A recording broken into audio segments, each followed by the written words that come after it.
and I'd like to welcome you to Miss Lisa's Learning Hub. And now for our word of the week. Our word today is verify, and verify means to make sure or demonstrate that something is true, accurate, or justified. And our example sentence is, before publishing the article, the editor had to verify the facts.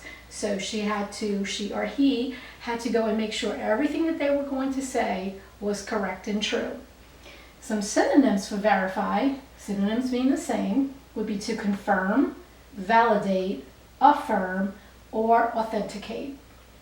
Some antonyms, which means the opposite, would be to refute, deny, invalidate, or falsify. All right, that's it for our word of the week, verify.